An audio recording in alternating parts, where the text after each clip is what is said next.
I wish so much that I had gotten this information back in 1982 when I was starting out, when I had that first responsibility for raising funds.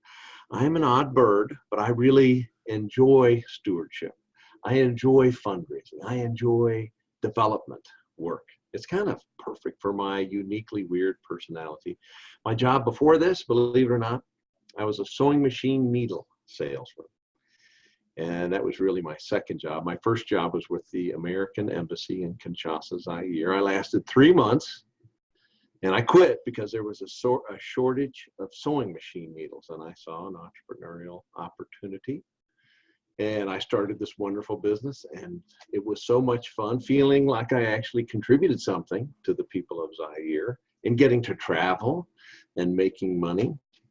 So that couldn't go on forever. I had to grow up at some point in time. So that's when I moved back to the United States and found this world. And it has been the most wonderful thing. I've got friends. That's how I met my wife. It's a constant source of challenge for me. And I think it's because of the approach we take. There's a bunch of us. There are a dozen of us spread out across the country of all denominations. But we all share the kind of approach. And I'll hold up a book now from our collective hero. It's a guy named Henry Nouwen. He wrote this awesome book. Here, I'll hold it up so you can see it. The Spirituality of Fundraising. And it's deep and it's meaningful. And he says it so much more eloquently than I could. He says, really, we are servants of those people that we serve. It's kind of like the Robert Greenleaf concept of the servant leader. Now, I say that because I feel like stewardship is part of one's spiritual path. It is a component of discipleship. The key lesson in all of stewardship is that literally everything that we have is a gift from God. We're just meant to be good stewards of that, pass it on to do God's work. Now, I first discovered this concept. I made the mistake of wandering into a war zone in a country adjacent to Zaire. I had a gun to my head, case of mistaken identity. It was the first time I prayed and actually meant it. Well, needless to say, I lived. But in the words of my son, it scared the hair out of me. And that change caused about a 180-degree turn in my perspective of life. I was acutely aware that I was blessed with my life and everything in it. And that's when I first began to ask that question, how might I do God's work on this earth? So what I'm going to share with you is more than 30 years of experience informed by scripture and faith, but also educated by science. Here's one of my heroes. This guy got a Nobel Prize. The book is Thinking Fast and Slow. The author is Daniel Kahneman. He created the field of behavioral economics. So this helps us understand how people make economic decisions. So I'm happy to be informed by that. Now, I wrote a book too, and I'll give this to you if you contact us. I don't want to force myself on anyone. It's the Stewardship System. It's put 25 years of our research into an easily accessible book. And if I can write it, anyone can read it. It was delayed by publication for a year because our publisher says it's too boring. So he sent it back, and I spent another year working up 7 stories that capture the essence of the research that we've done, but it's put inside of a story. For instance, my alligator wrestling classes that I've taken over the years. There really is a lesson to that. All right, so I'm going to forge ahead and move really fast, and I would welcome you to present your questions. Just click on that box in the overhead bar, type in your question. I've got a whole bunch of questions that have been submitted in advance that I will address as we go through this. And the first question is, why do not people give? We're invited to tithe in the Bible. Why don't everybody do this? Well, unfortunately, only 5% of the population actually does tithe. And the number one reason the other 95% do not, and this is from the research out of Villanova, the author's name is Zach, Z-E-C-H, and he says the number one reason is they're not asked. So it is incumbent upon us to do the asking. Now you see these funny little earphones I'm wearing. I'm wearing those because we've got 2 experts that are going to join us, and I need to have these in to hear their comments and questions. And I'm looking forward to that. Before we get to them, I'm going to zip through these 7 components that I've highlighted what you can do if you have no money, and what you can do if you have a little bit of money. So this is me. I have more than 30 years experience. I'm a cancer survivor, got kids. I'm married a wonderful woman, thank the Lord. And this is our company, Church Development. We've been around forever. And before founding this company in 1992, I worked for another group from 1982 to 1992. This is our company. Please take a look when you have a moment, Church Development. We just pour lots of free resources there. Click and get our education basis, our blog features, great ideas, and it's written by a really good researcher, really good author. Also, we have the stewardshipsystem.org. I'll share more about that with you later. But again, you got to sign up for it. It's free, but it'll give you a ton of really good resources for your stewardship effort. Now, anytime you got a question pop up, type it in. I will see it, and my coworker Meredith will help me manage all those questions as we go. It would help me if you shared something about yourself with me so I know a little bit about you. Meredith has shared with me everybody that has signed up. We'll also cover at the end, we have 2 other upcoming webinars. If you are a denominational leader, a diocesan leader who has to help a variety of churches with their stewardship needs, we have a webinar coming up just for you. I work with lots of denominational leaders, and they're happy to have tons of free resources. We make our living doing church capital campaigns. Now, our passion is this stewardship work because it is clearly a wonderful tool for facilitating steps along the path of a spiritual life. But we got to make money somehow, so we do the church capital campaigns. So what we would like to ask when we give away workshops to denominational leaders, we ask, could we please be on your list so that when someone does one, we have the opportunity to give a sales pitch. So that's our only trade. So we give away lots of information just for the opportunity to be in the running. And we'll cover more about our next 2 webinars coming up, one for denominational leaders and the other one for committees. So if you're on a committee, you're managing a committee, how can you get the most out of them in the least amount of time? So anyway, take a minute right now, type me a little note, tell me something about you. How's God blessed you today? And what you want to get out of today's webinar. And if you think of one, give me a good tough question, okay? It helps me. Like a very interesting question, I don't know who wrote this, but what are the myths that really limit us in our stewardship work? And I'll tell you, the number one myth is that there's a limited amount of money out there and we're competing for it. That is so not true.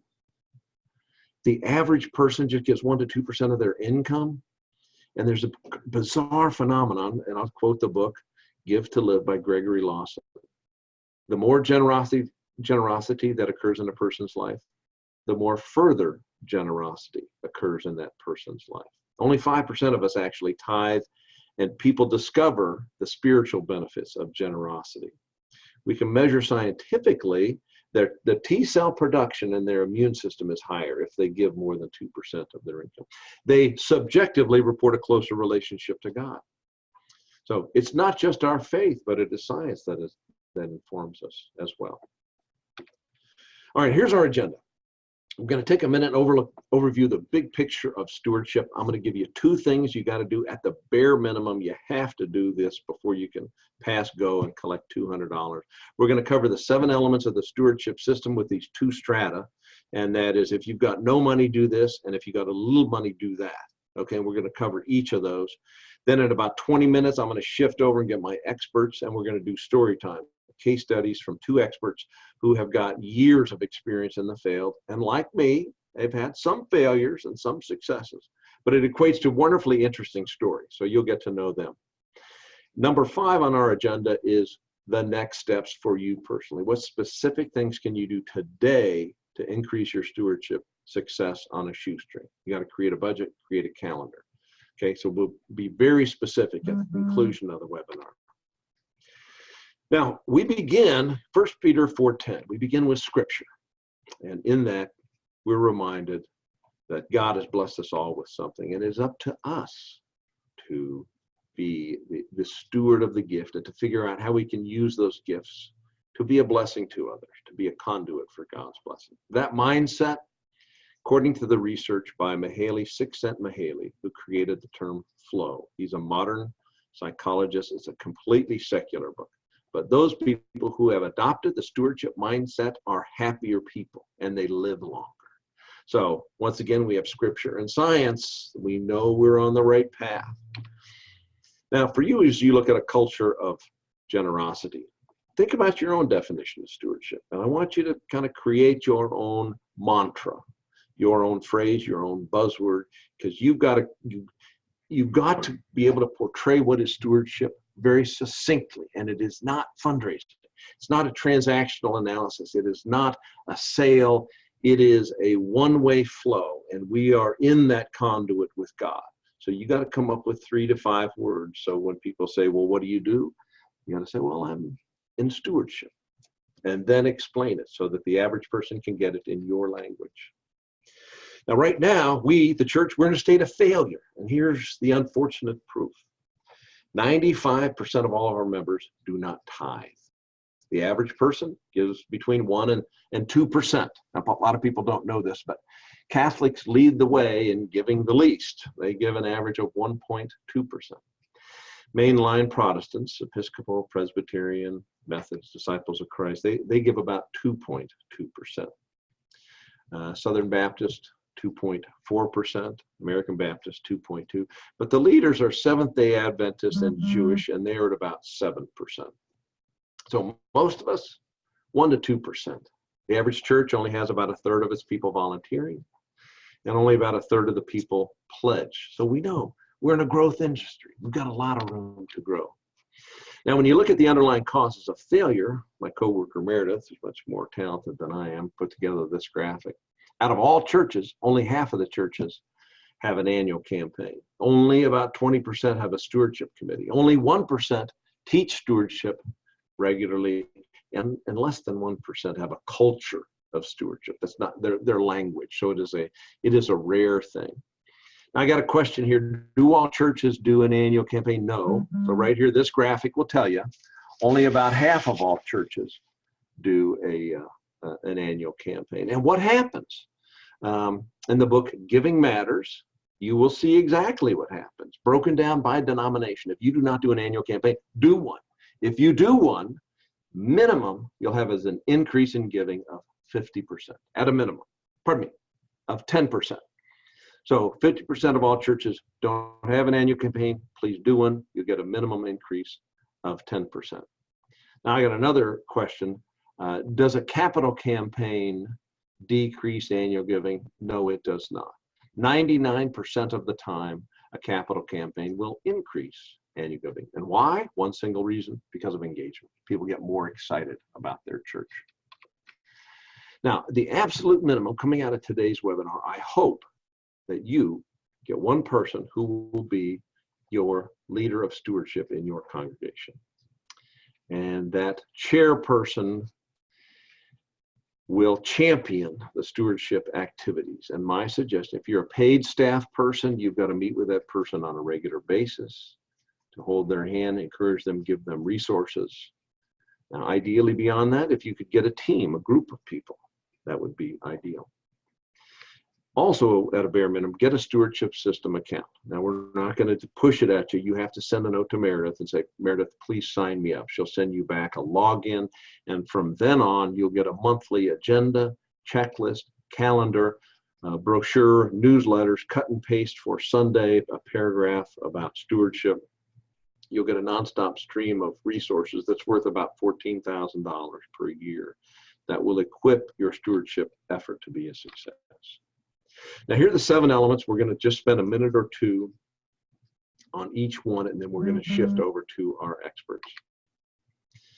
So, number 1, you have got to teach stewardship. I have a great 20-year longitudinal study from a group of 100 churches in Kansas. It's in the Wichita Diocese.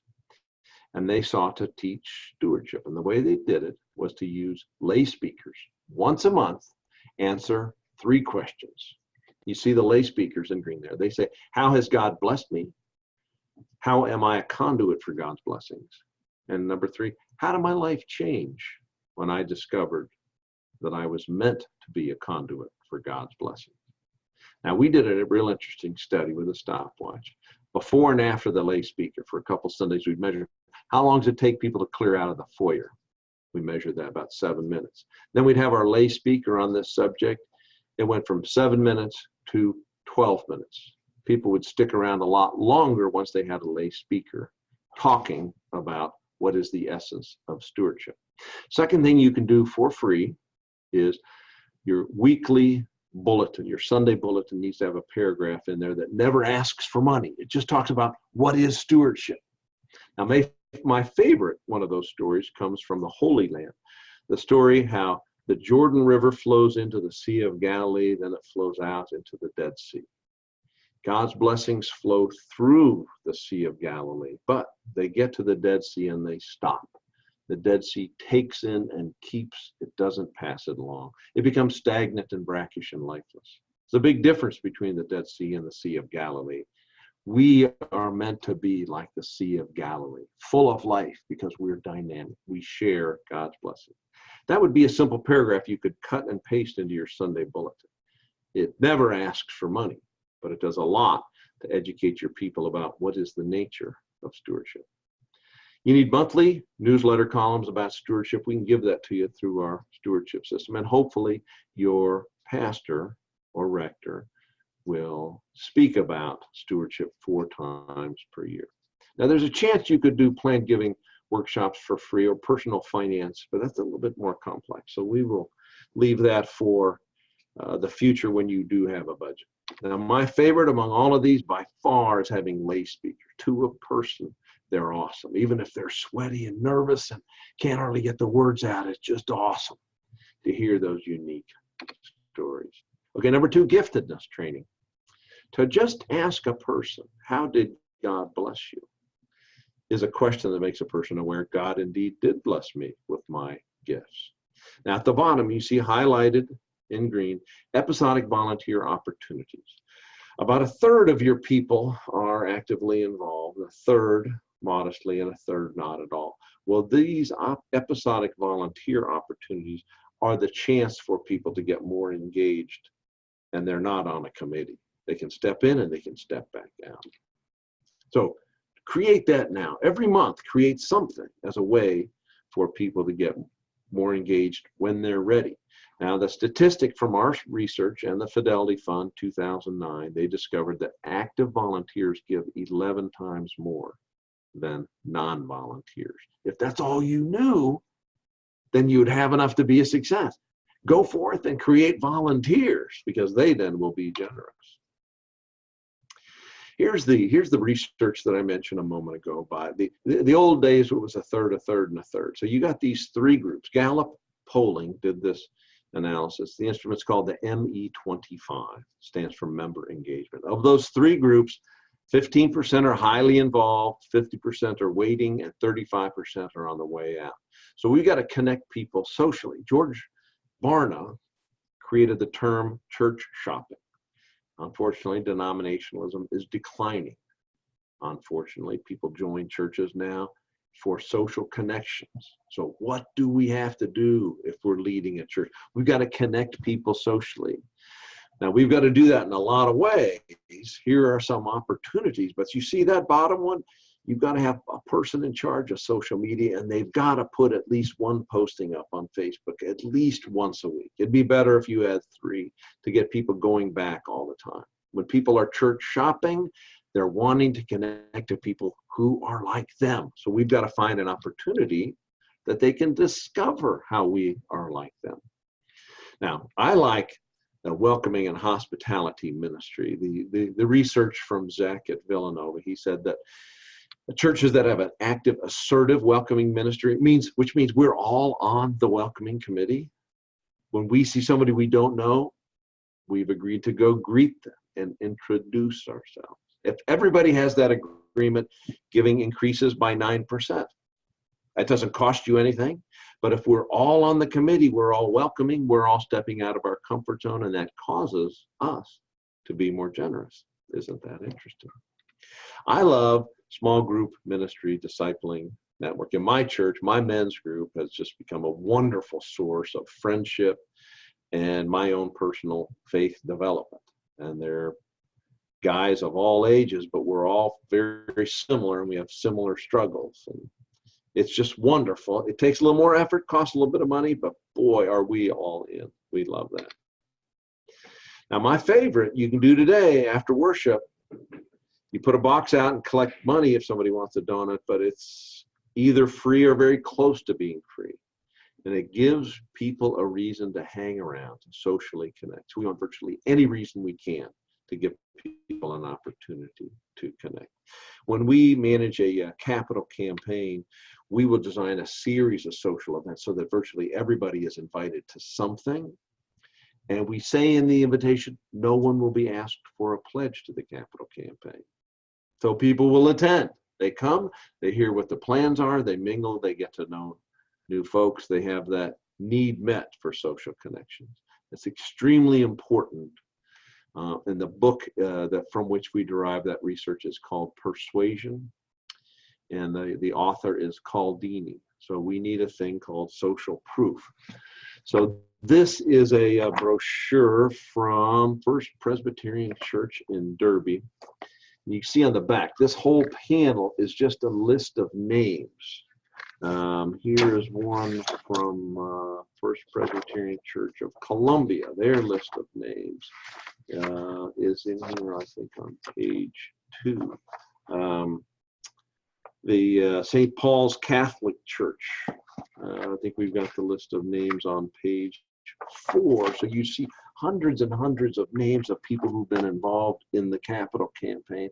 The social proof is, well, if they're involved, it must be okay. So that social connection is extraordinarily important. Number 4 is involving people in decision-making. The life of the church calls for lots of decisions, lots of input. An item you can do for free is town hall meetings asking for everyone's input. In a couple of weeks, I'm going to a church in Sonoma, California, and what we've just got designed is a day of listening. So their governing church body is called a session, and the session is calling the meeting. They say, well, we've identified these 5 needs, but now we want to hear from you. We're going to buy you a sandwich, stick around after church, or if you went to the early service, you can come back. But we want to listen to you to identify the priorities for our vision for the next couple of years. People love that, and it's fun. And more people thinking together results in a higher quality decision.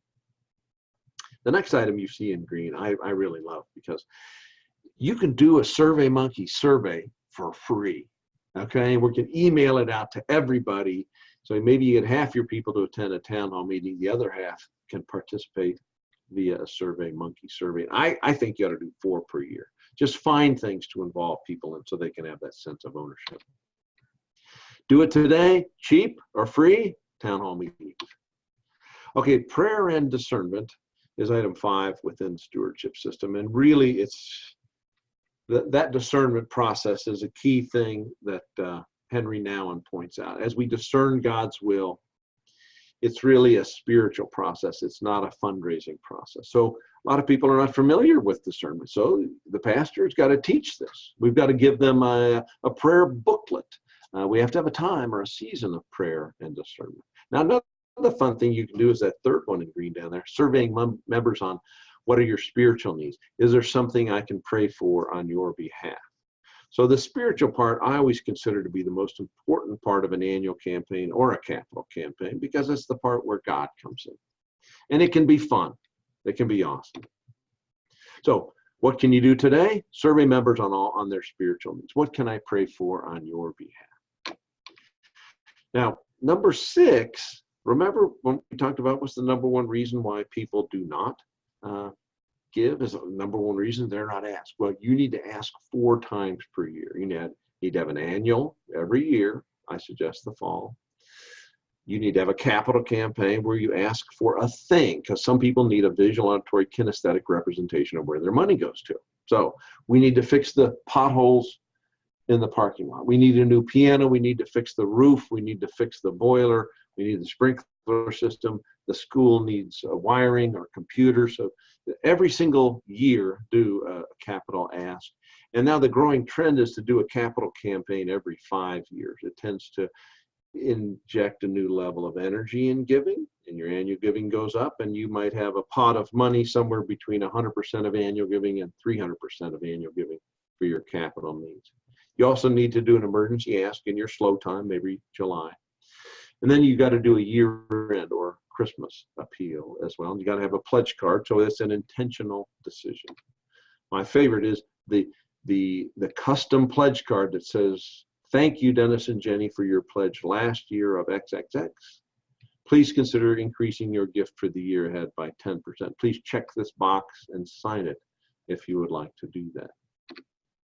All right, we're almost done, and we're going to shift over to our experts. Thanking people has a remarkable effect on 85% of your population. 15% will hate it. Okay, I'm doing a really fun thing right now. I'm doing a fundraising project for a monastery in Maryland, and we're putting up solar panels. Now, this little thing right here is a solar power cell phone charger. It cost me about $5.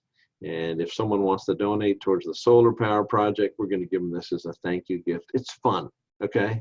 85% of your people will love it. 15% will hate it, and they will chew you out. Now, a more traditional thank you gift might be this, which is like a Christmas ornament. Or my buddy Jeremy Heinen did this one, $2, acrylic, got the little bit of stained glass on the front and a little bit about the church on the back, $2. People love it, and they're going to do one every year. I think it's a lot of fun. So it's nice if you could be the sponsor of the gifts, so that people know that it's free. None of the money came out of their donation to sponsor that. So do it today, free. Do a handwritten note. Do a thank you gift. I started working with a parish, and they hired their first stewardship person. And for 3 months, every day, that person took 5 thank you notes into the pastor that were pre-addressed and had a stamp on them. And she put a sticky note on each one saying to the pastor, "Thank them for this," and just stood there while he took a pen and wrote 3 sentences. Okay, 5 a day times 5 days a week, 25 a week, 100 a month, and he did it over and over and over. It was the cutest thing. Well, it wasn't cute, but their increase in giving was 6% in those first couple of months.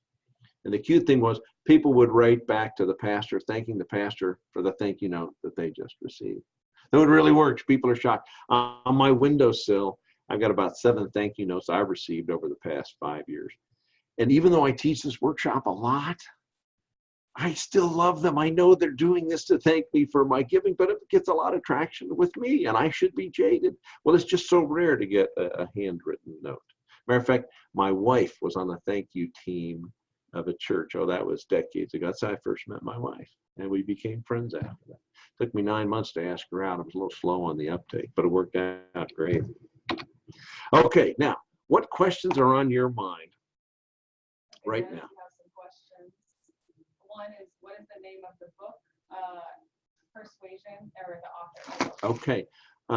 The name of the book on persuasion is Persuasion, and the author is Cialdini. That's with a C-I-A-L-D-I-N-I, Cialdini. And there are 7 parts. R-U-S-L-A-V, and reciprocity is the first one. You know, when we give the gift, that's the dynamic of reciprocity. Unity, social proof, likability. You, the solicitor, have got to be a likable person. Authority, we've got to present some statistic. Has to be a values fit. I think it's a book worth reading. Okay, another question. Another question, okay. On handwritten notes, who should send these? We only have 2 full-time staff people, and the office manager is attending the webinar and is not a member of the church. Is Okay. it appropriate for her to send? Okay, so the question is, who should sign the thank you notes? This will be long, long ago, but you got to remember a time before we had cell phones. You remember that? Remember your cell phone? But remember when you didn't have one? Nor did we have Facebook or email. In those days, the letters LOL did not stand for laugh out loud. They stood for little old lady. Okay? Those are my best volunteers, the little old ladies or little old men. if we could give them a stack of thank you notes with addresses, they're happy. My mom volunteers for lots of different things. At age 88, she spends a lot of time at home in a very calm environment. I was over there the other day. She only lives about 2 blocks from me. She was writing thank you notes. It's fun. It's easy. You give a script. They personalize it. It's quick and it's fun. Now, here's another one. Do kiosks work? Yes. Now, they cost money, but you got to do that, particularly if you don't have an annual campaign. You've got to have a kiosk, or if you're in a place that gets lots of visitors. Have a giving kiosk is basically an iPad on the way out the door so that people can swipe and give immediately. We were in the cathedral in San Francisco, and there was a line. I live in Kansas City. There was a suburban church I was working with. They had a kiosk. So they didn't have an annual campaign. They got an average of 50 gifts per Sunday, and the average gift was $50. That's $2,500 a weekend, $10,000 a month from the kiosk. Does it work? Yeah, it does. That works great. All right, we're going to talk about high value investments and creating a budget. Let me turn now to Jeremy. Am I going to talk to Jeremy first, or am I going to talk to Dan? Okay, Jeremy, looking to you. Jeremy's the business administrator in Holy Trinity Parish in Lenexa, Kansas. And how you doing, Jeremy? I'm doing great. How are you? Good. Good to see you. Now, one of the many things I like about Jeremy is his hairdo. We have a lot in common. Very similar. We're very, very economical when it comes to hair care. That's right. All right, so Jeremy hit a home run these last couple of years with his annual campaign efforts. Tell me, Jeremy, if you had to pick 2 or 3 of your best activities that got the biggest bang for the lowest buck, what would you say? I think the one that we did that spent a little money but had the greatest impact was we started having dinners in the rectory in our pastor's home. Okay, dinners with the pastor. Dinners with the pastor in his home. Okay. And we focused on the top 100, our top 100 donors.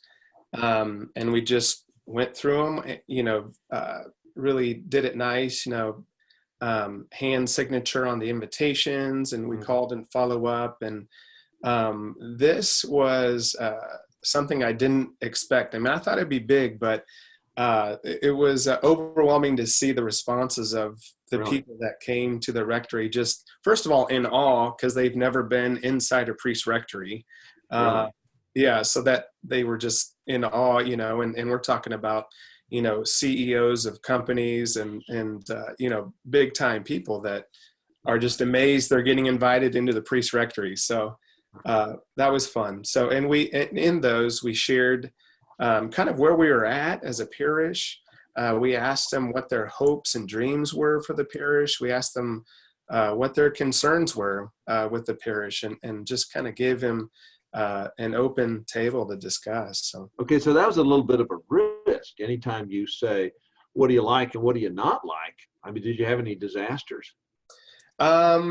No, I wouldn't say disasters. We did have some airing out of any old laundry or upset over some decisions that had been made in the past, which needed to happen. It all needed to kind of come out to build those relationships. So.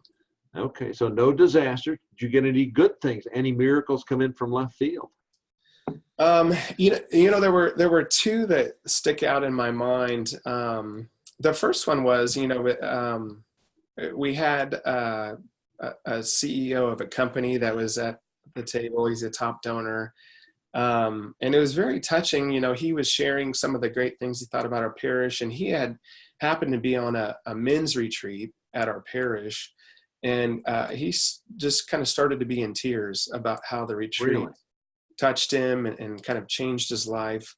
And that was huge. And so I guess the second part of the story is about a month or 2 later, after we had dinner with this man, him and his wife made an appointment with Father. They wanted to see Father Mike in his office. So Father said, sure, come up. And they came up and they gave Father Mike an unsolicited $100,000. Wow.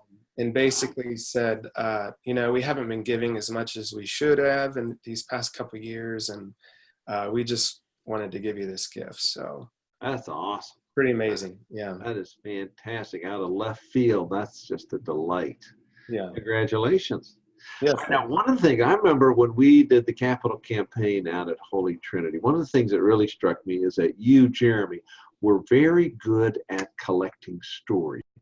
Mm-hmm. You put together succinct, I remember 1 paragraph, 3 paragraph stories that really captured my imagination. And, I heard your pastor bring those up several times.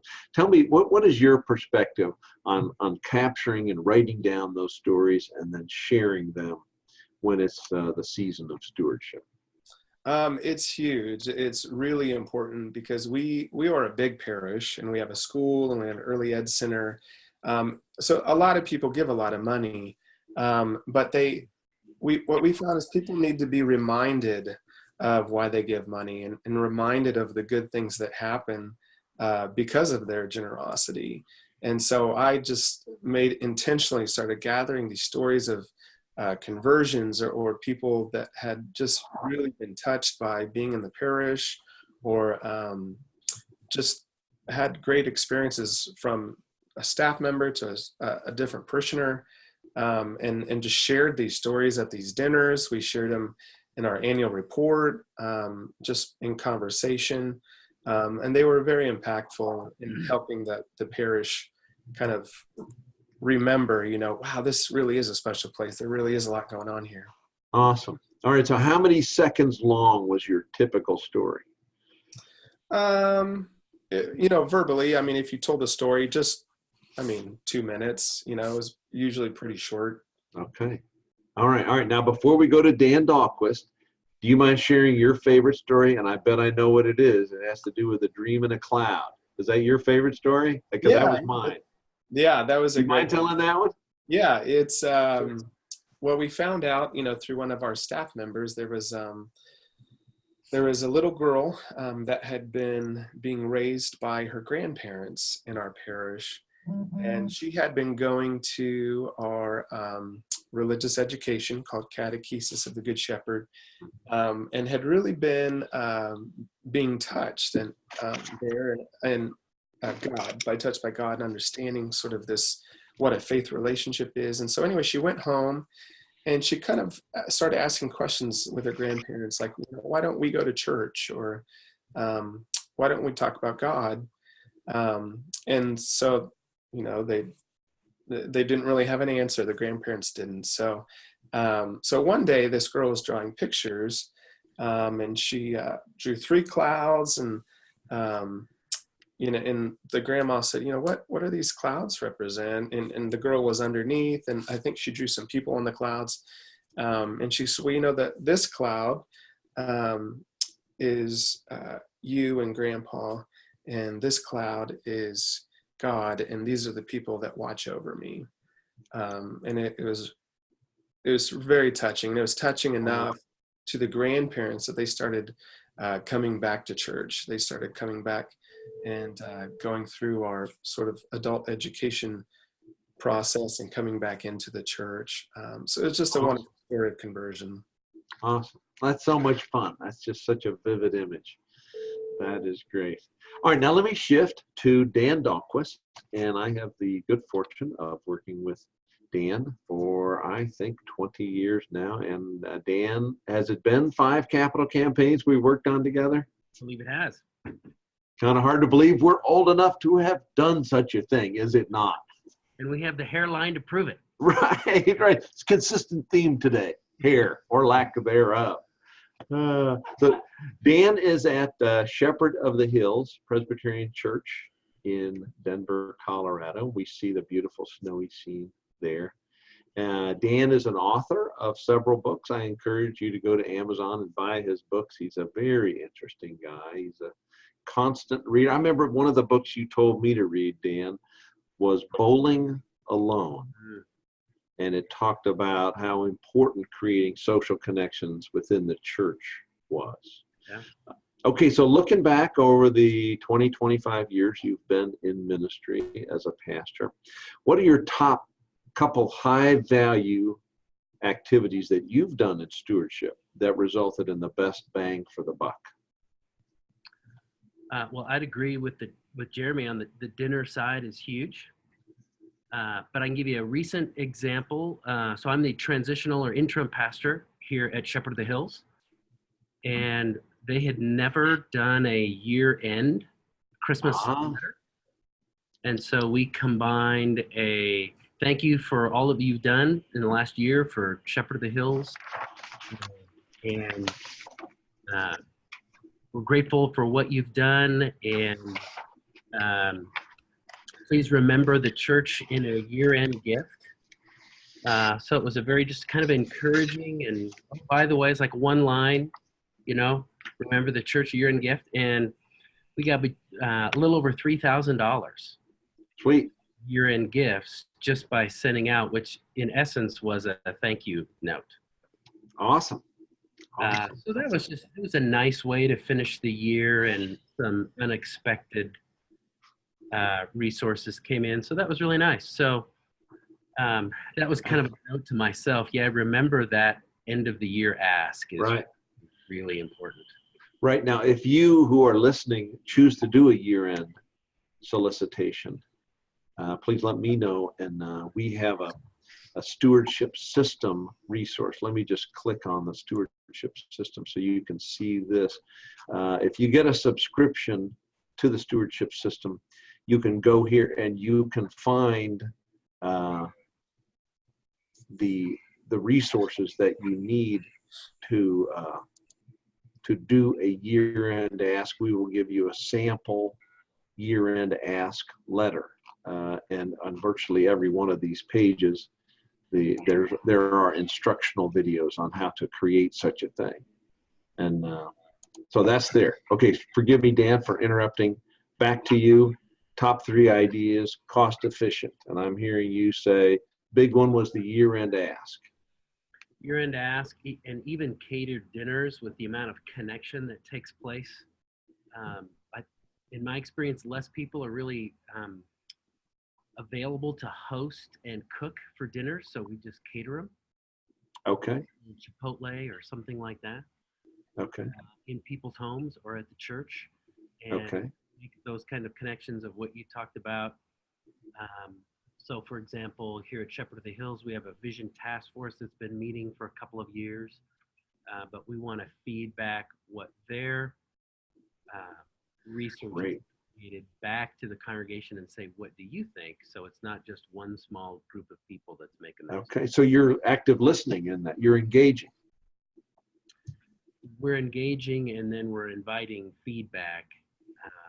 And around dinners, it's usually pretty constructive. People are appreciative of a meal, and that people would listen. And we always say we're going to take notes, and then we're going to feed this back to everybody. It's not a secret. And so we will write down what you say, and then we'll do a little newsletter and tell the church what everybody said. Got it. So you're listening, and then you're sharing that with everybody. Right. Okay, that is awesome. All right, so I got a question here about planned giving. Excuse me for deviating from my 2 experts here. And I think the answer is here in the stewardship system. In February resources, I am looking forward for it, and and I'm not seeing it. The question is, does planned giving affect annual giving? Now, this is a free idea that recently resulted in a $400,000 gift, and this costs you next to nothing. And that is run an ad in the church bulletin every week for 3 months. So here we are, beginning of February. Say, on May 1, you're invited to dinner in the pastor's home if you have remembered the church in your estate plans.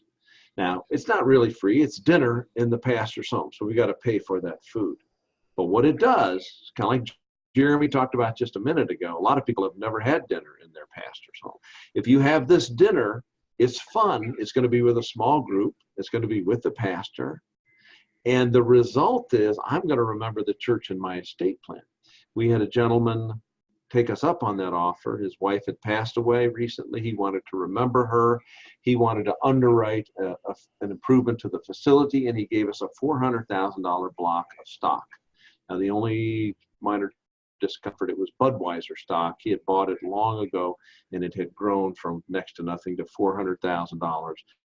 We set up a charitable remainder trust. He could spread out the tax benefit over 5 years.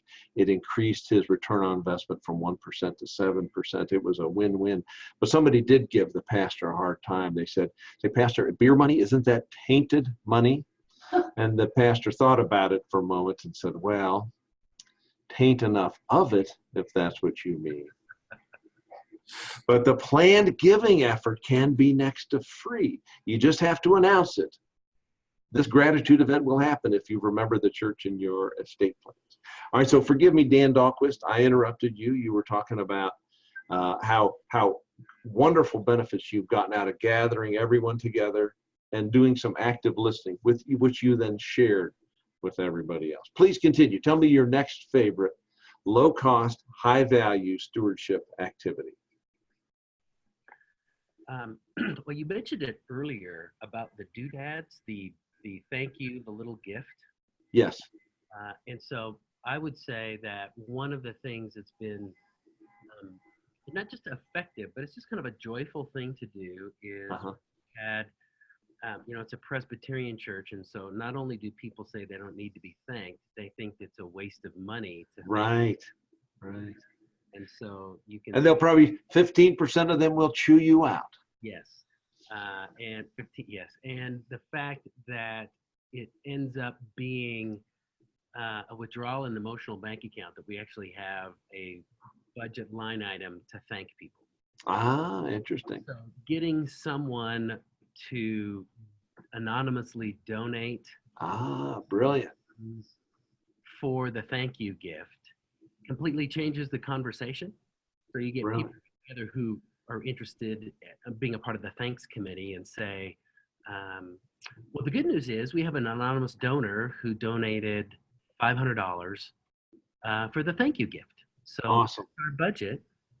And another withdrawal would be, we don't want to use any money raised. Okay.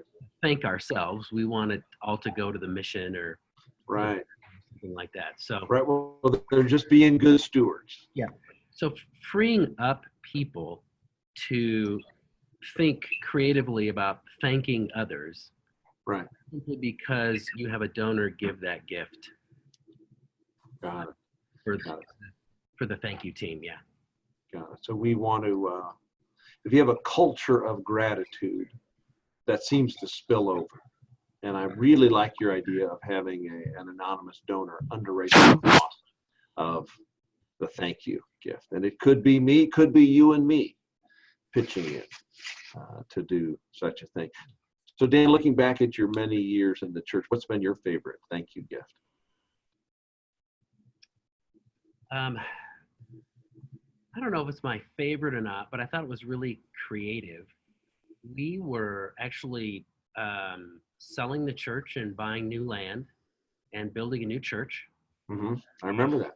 The idea as a thank you gift was to take a picture of the old stained glass windows. Oh, yeah. We're not going to take with us. And then make a blanket out of that stained glass window. So the blanket looked like the stained glass window and said the name of the church and the capital campaign and the theme. Right. And just in gratitude. And people absolutely love that gift. Oh, I that's awesome. never have thought about that. Oh, that's awesome. I was mainly fighting the fires of, well, can't we take the stained glass windows with us? Oh, yeah. And they weren't super elaborate stained glass windows, but they were stained glass windows, and that really spoke to people in their grief and was a gift that they really appreciated. Right. Actually, I remember I was in that town hall meeting when that discussion came up about the stained glass window, and there was a young woman holding a baby, and she stood up and came to the microphone and said, I'd really like that if we could keep those stained glass window.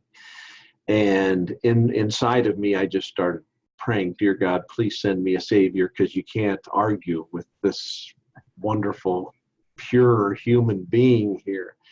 And so all I could do was say, thank you. I will write it down on the flip chart. And then, do you remember there was a woman in a wheelchair on oxygen who raised her hand? And I thought, oh no, she's really going to take me to task now. So she got the microphone and she looked over at the young lady with the baby and said, Darlene, I've known you since you were a baby. Get over it. We've got to move on. Do you remember that? I do. She was a prayer answered right before my eyes. It was a miracle. It was a miracle. A miracle. I loved it. I absolutely loved it. You would think that those generational things would be the exact opposite. You would think so. You would think so. But that was really a blessing. Now I'm going to click and see, do I have an instructional video about selecting thank you gifts? There's one, how to ask for donations. There's a Nobel Prize, realistic expectations, goal setting, failure analysis, engaging people, what is stewardship, social connections, episodic volunteer, personal. So I'm not, maybe it'd be under strategic planning. Well, when you get a subscription to the stewardship system, you're going to, I don't know, I think we've got 40 training videotapes. And there's the planned giving one right there. That would tell the Budweiser story. Oh, there's the thanking video right there. Lots of options in it.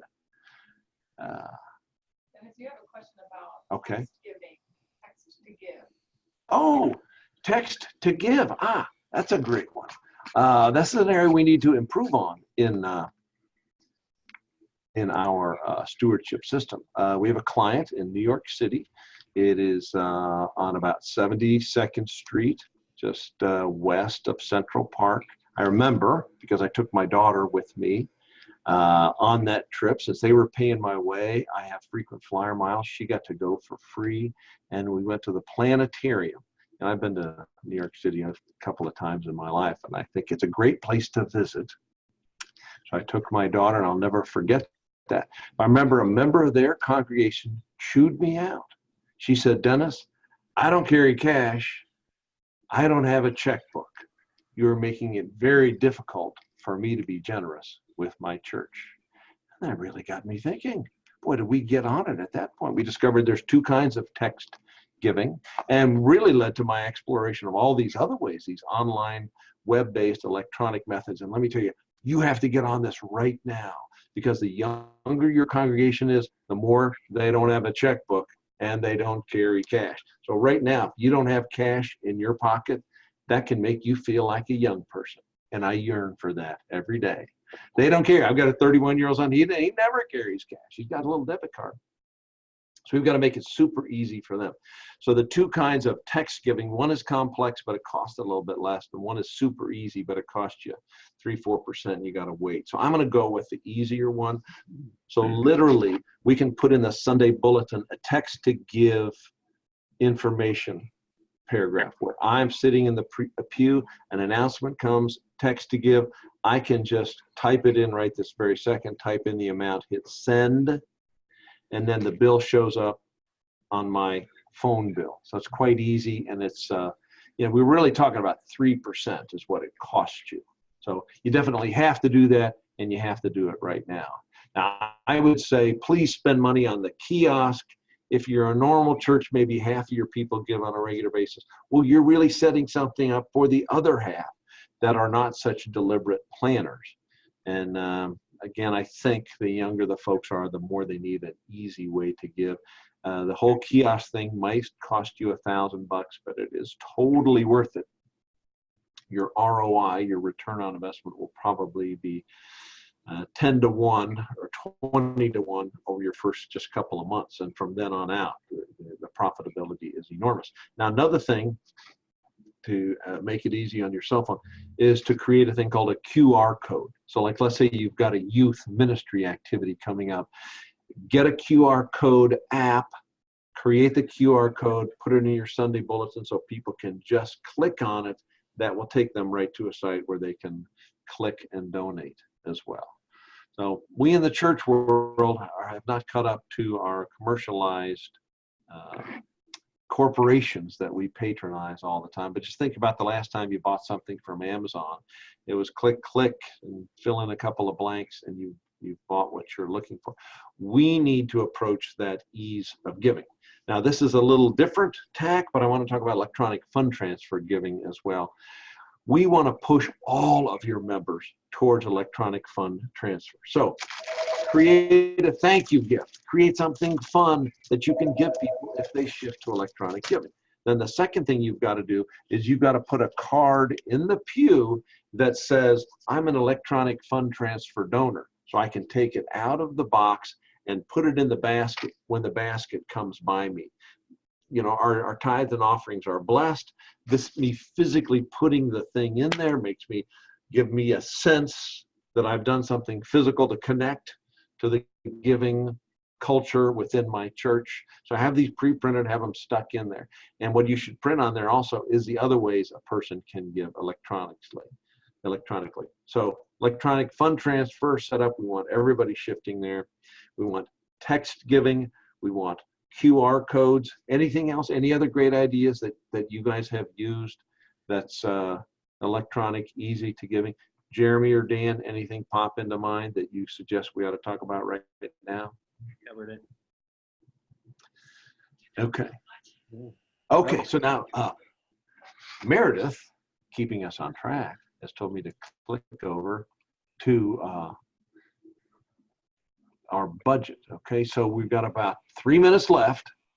And real quickly, I want to talk about setting a budget for your stewardship activities. If you were a school, a Red Cross, a YMCA, a museum, an art center, senior center, they budget at least 20% of their income, and 30% would perhaps be more likely, to their fundraising activities. So you got to spend $1 to raise 3. That would be kind of a norm. In the church world, we spend $1 to raise 20 in an annual campaign. In a capital campaign, our average is, it's usually spend $1 and raise 20. That's our company's history. So we feel like we're a pretty good bargain at that. But you've really got a budget to spend something. So over the next couple of years, I'd like you to have that as a target. If you've got an annual budget of $1 million, and you do indeed budget 2%, now I think Jeremy's budget might be 0.6% or 0.3%. But he got, am I right? You got a 20% increase in annual giving, Jeremy? Yes, the first year. Yeah, we did. The first year, about a 20% increase in annual giving. And did a capital campaign, what, how much? 3 million? 3.26 million. 3.26 million. And his ratio of cost to revenue, I think, was less than 1%, I think. But it's going to be right around there. But he did spend something. It's a lot like farming. You've got to spend a little something to make something. Mm-hmm. So budget something. If your annual budget's $1 million and you spend 2% on stewardship and you get a 6% increase in giving, well, you spent 20 and you've raised 60. So there you have a net of 40,000 additionally that can be poured back into your ministries. If you do a capital campaign, you'll spend $1 and you'll raise 10 or $20. That would be a normal expectation. And if you hire us, here's a sales pitch. If you hire us to do a capital campaign, we'll be with you for the next 3 years to help you do your annual giving and your planned giving. Just recently, the most recent couple planned giving efforts I was part of, we raised as much in the planned giving effort as we did in the capital campaign. That was kind of a cool. And the planned giving effort cost nothing. Now that money doesn't come in right now. Those are intentions and estate plan. But it does come in at some point in the future. Just think of how many funerals you've had at your church over the past couple of years. How many planned gifts have you received? Really, everybody should remember the church and their estate plans. It costs hardly anything. And the impact on the church could just be enormous. Well, we're drawing to our close. We've got about 30 seconds left. Any last burning questions? Meredith, am I missing anything? No, you can hang out for a couple minutes. Okay, if you got more questions, we'll hang out for a couple more, but I know people are going to log off here within 30 seconds. So here are the upcoming webinars. Help, aiding your diocese, or if you're a denominational leader of another denomination. This is for denominational leaders of stewardship efforts. So you probably have people coming to you every day saying, help, I want to run an annual campaign or a capital campaign or a planned giving campaign, or I want to run an event. One of our questions we got a minute ago was, how effective are bake sales at raising money? Well, they're awesome for raising goodwill, as are dinner dances, as are special events, but really, you really need to design an event for community building and not for fundraising. So it'd be great if your events broke even. You got to do a couple events every year to generate goodwill, but don't expect them to be profitable. Remember, a good stewardship budget is 2%, which means you spend $1 on stewardship, you're going to raise 50. Events don't do that. You might raise $2 for every one that you spend, and that might be because you've got all that free volunteer labor. So please manage your events carefully. It could lead to burnout. And we're doing another workshop a month from today, Building a Champion Team, a Stewardship Committee Game Plan. We're going to focus on the year-round calendar, and we're going to start out with a very modest budget and have an incremental set of budgeting exercises. If you want to spend a little bit of money, here are the things that you should do. They'll rotate around the 4 different asks per year. There will be a time of prayer, events, thanks. You'll really get a comprehensive view of what it looks like on a year-round basis. So forgive me, we're a couple minutes over our time. But thank you guys very much for joining us. For you denominational leaders out there, we can come do this same workshop in your denominational group. And the only payment that would be due is that you allow us, if someone needs a capital campaign, to be on that list of people who might give them a sales pitch. That's our trade. That's how we make money. But stewardship is our joy, and it is our passion. It's how we share what we have learned to build the strength of the church. And it has been a terrific joy being in this business for these many decades. So if we can help you, please call me. My name's Denis Green, and my number's in your handout, or you can send me an email. Thank you all very much for joining us. Go forth, good luck, and God bless. Bye-bye. And